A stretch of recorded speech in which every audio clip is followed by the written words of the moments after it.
La relation conjugale est une relation qui est appelée à se développer dans le temps.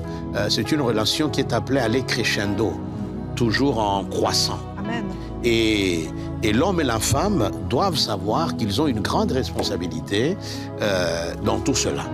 Parce que trop souvent, on laisse soit l'homme se battre tout seul pour que les choses fonctionnent, ou soit la femme seule.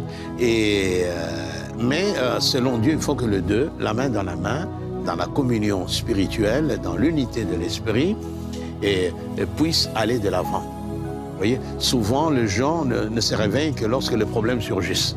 C'est à ce moment-là qu'on commence à chercher qui est la cause, qui est à la base de tous ces problèmes. Il y a un proverbe burkinabé qui dit ceci: lorsque deux personnes tiennent une calebasse et qu'elle arrive à tomber, à se briser, la responsabilité incombe aux deux. Et donc l'homme et la femme sont concernés par cette relation. Alors la première étape de la relation conjugale, ce que j'appelle l'être du mariage, eh bien, c'est lorsque un homme et une femme, pleinement convaincus qu'ils s'aiment, pleinement convaincus du bien fondé du mariage, pleinement convaincus que c'est dans la volonté de Dieu de pouvoir s'engager dans cette institution divine, entrent dans le mariage. Ça, c'est le premier temps. C'est l'être. Le mariage est une institution divine. Le mariage est une bénédiction pour l'homme. Le mariage est parce que Dieu l'a voulu. Voilà, ça c'est le premier niveau.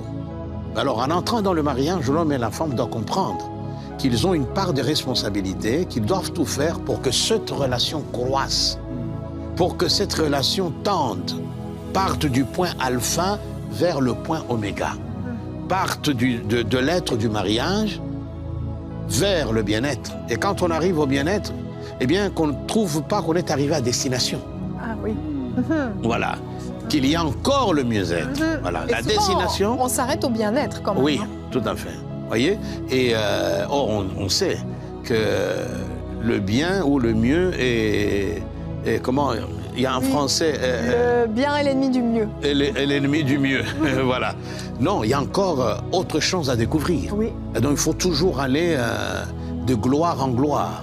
Monter en altitude, c'est pourquoi le verbe propulser, là, m'a beaucoup parlé. Donc, propulse ton couple de gloire en gloire.